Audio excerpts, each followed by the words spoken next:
Hi, Nancy France-Vaz here. Welcome to my studio. In this episode of Unframed, I will be covering Nancy's studio hacks.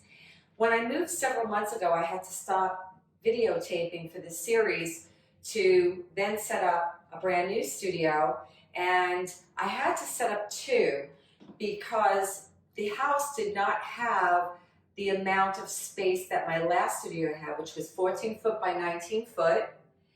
Painting space, and then the back room attached was 10 foot by 10 foot. So I had almost 500 square foot of space, which was plenty to back up. In this studio, it's 12 and a half long by 11 and a half wide. And the ceilings, the problem is the ceilings are only 8 foot. Downstairs, I was really thrilled because it was 24 by 30, and I could do everything downstairs minus the natural light. It would be indirect studio light, which isn't bad because the lighting never changes in that, but the ceilings were only 7 to 7.5 foot. So what I did was I put my storage unit downstairs, and I'll go over that in another video, how I store my paintings and supplies. I have my life modeling stand when I have models come over to paint from life or to set up a still life if I choose to paint that. I also have my computer station down there with a printer, and I do use prints to paint from, so it was really important that I had enough storage space. So that's perfect. It's 2 floors down, no big deal, I get the exercise.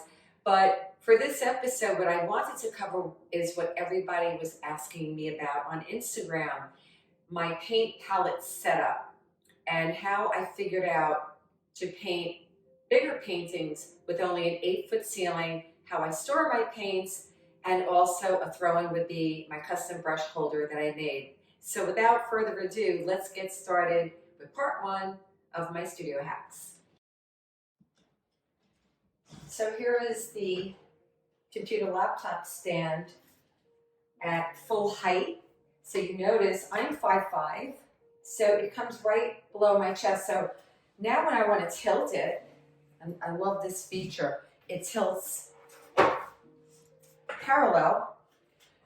Notice that my paint is not dripping.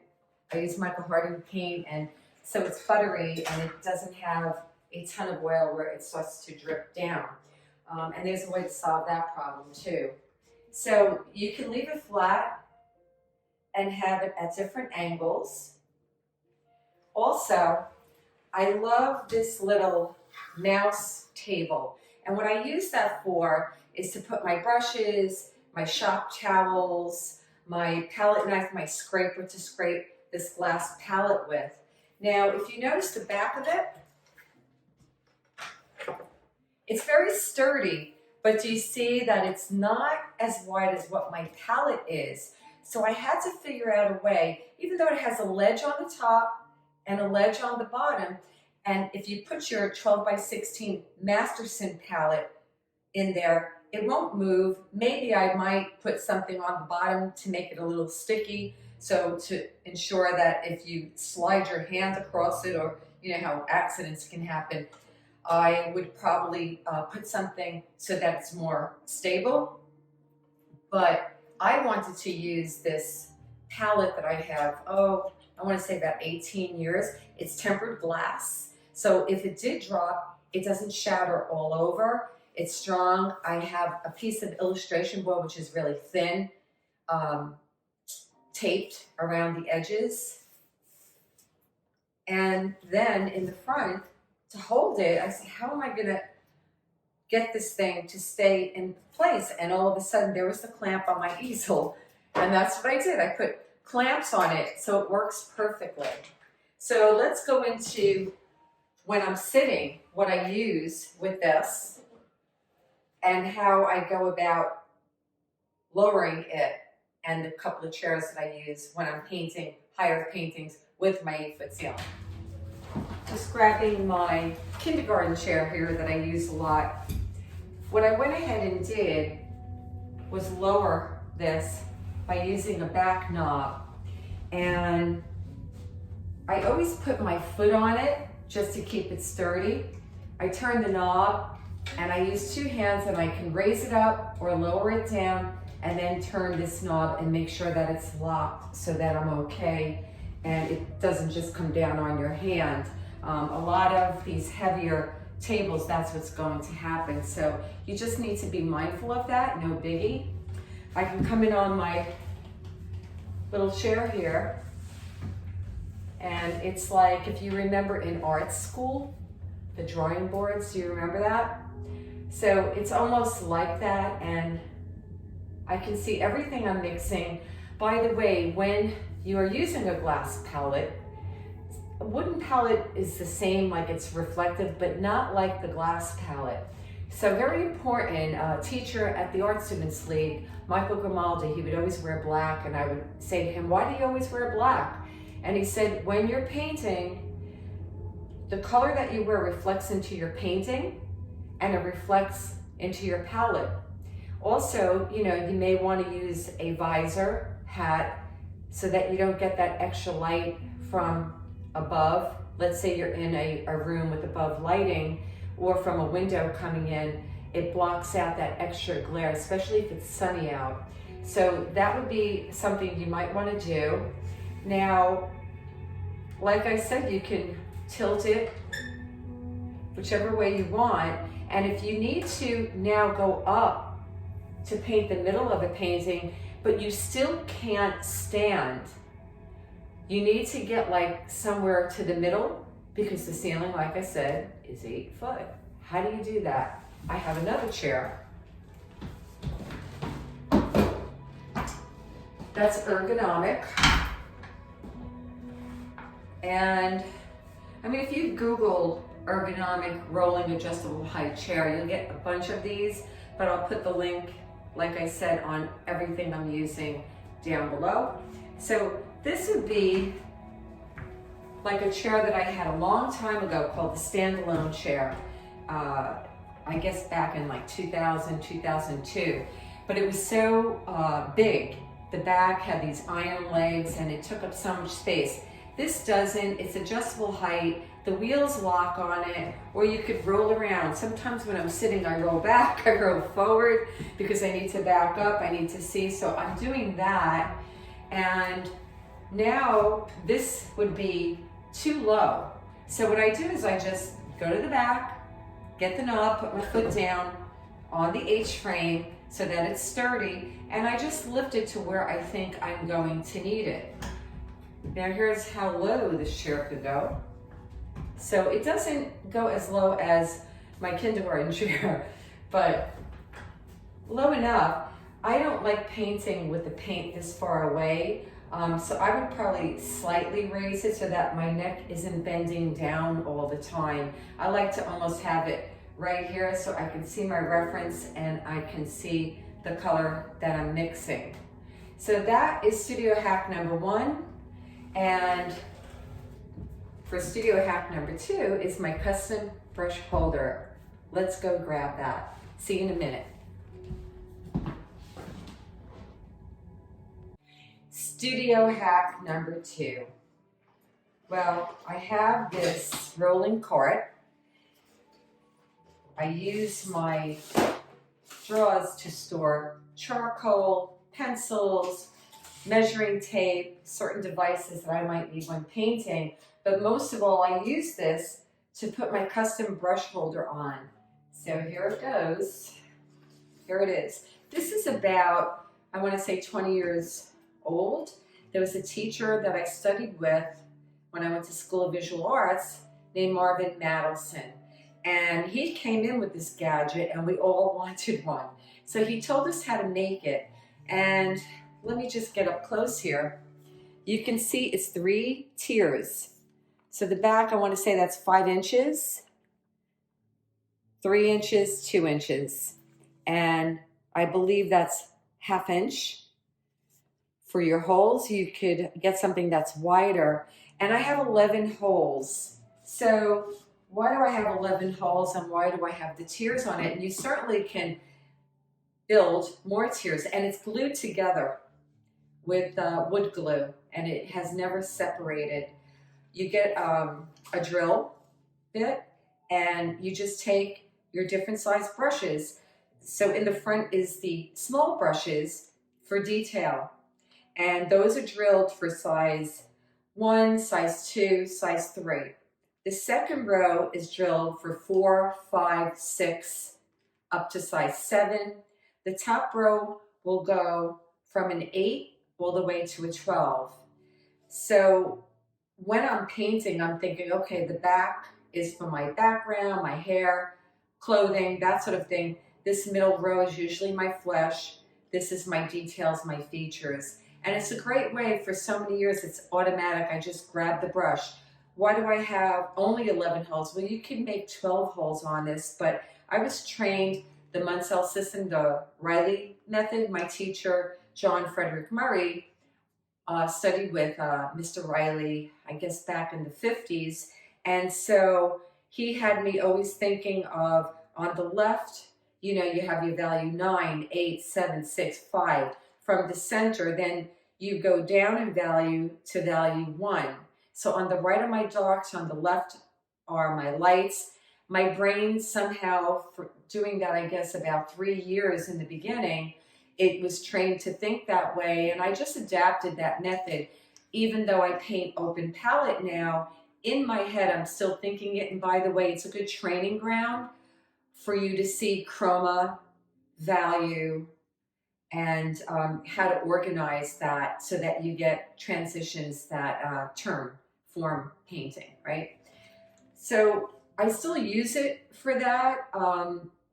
Sometimes I put the brush back in, but usually this would be for my clean brushes, and then I use tea cans to store my brushes. The bigger cans and coffee bins are to store big brushes like this. But as I'm painting, I have smaller cans, and they're only 99 cents, by the way. So I have this one. You can see the diameter, and the shorter, heavier one. I wish they would sell them that medium size, but those are tea cans from a very long time ago that a mixologist gave me that used to put tea in a lot of his martinis. So I don't have access to those anymore, but I have about 4 or 5 of them. So in the back there, if you look all the way where my hand is pointing, all my brushes are stored on my tabouret in those cans. And I usually store them in the type of brush that I need. So, you know, I use rosemary brushes. The Ivory Filbert collection has one can with the big brushes. I have smaller cans for the Series 99, the Series 33, the pointed rounds. I have another can for the Mongoose, you know, the Master's Choice. And why do I do it that way? I find being organized like that, I can just grab it. I know where it is, and I just say, oh, yeah, I need that, I need that, I need that. I like to not think about where are my tools? Where is that brush that I need? Where is that paint that I need? I don't like doing that. So the easier it makes my life while I'm painting, so I don't have to think about it, and I can just focus being in the zone, the better it is for me. At the end of the day, I have a slop sink downstairs in my studio, and I put all my brushes in this twisted braided canister. It's plastic and you can't recycle it, so it's good for something. So I have a lot of these in my studio for very big brushes, you know, big wash and mop brushes. So that is my second studio hack. For my final third studio hack that everybody has been asking, where did you get that, and has made my life so much easier. Let's go over there and I'll show you what I'm talking about. My paint holder. Let me give you a close-up of that. So this has all of my paints that I use on my palette. It has 36 slots, and I have a homo-sewn board with the hangers hooked onto it so I don't ruin my door or my wall. Now you can use an MDF board. Okay, let me explain this to you.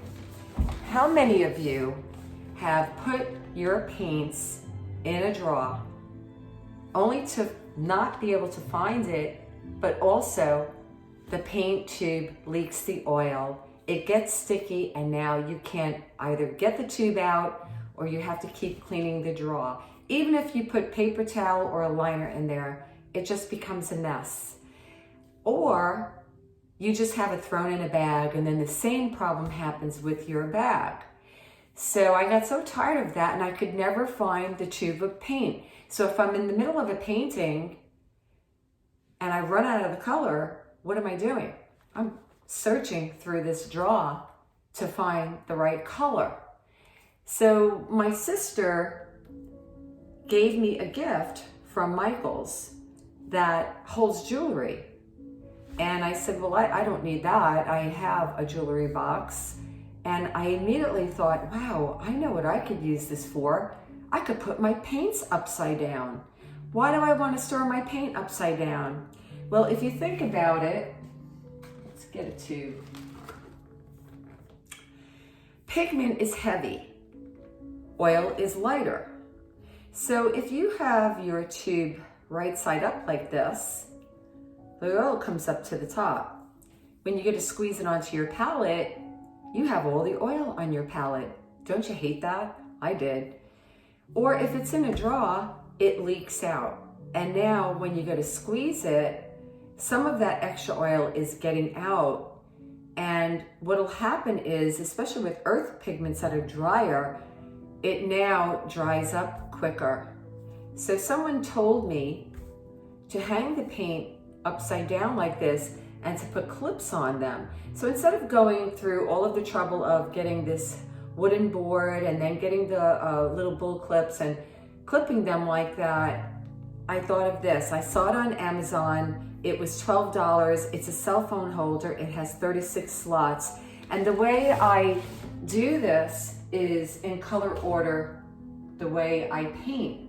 And the reason why I did it that way is I can find my colors very easily, because automatically for so many years of painting, the colors, the way they are laid out on my palette, I can just go grab it. I like mindless stuff. Stuff like this should be mindless. It should not interrupt your painting zone. This works out great. I know a lot of you have messaged me, so this is how I do it.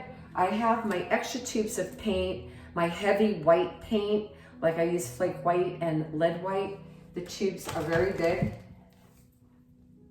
So perfect for the bottom spots of this. They're not bigger, but you want to put your heavier paints on the bottom. But everything in here is all lined up for me. And I usually put like 4 colors. So I have, let's say, for instance, in my reds, I have all cad red light, naphthol red, scarlet red, the warm reds. Here I have the cooler red, so it would be cad red deep. Here I have the alizarins, the pyro ruby red if I need it. This would be my transparent oxide red, sienna, brown pink, cinnabar green.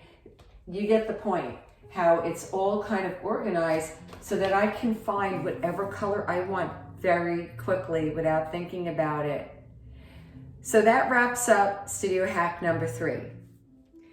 That concludes part 1 of Nancy's studio hacks. Stay tuned for part 2, where I cover the type of camera I use and the type of printer I use for reference.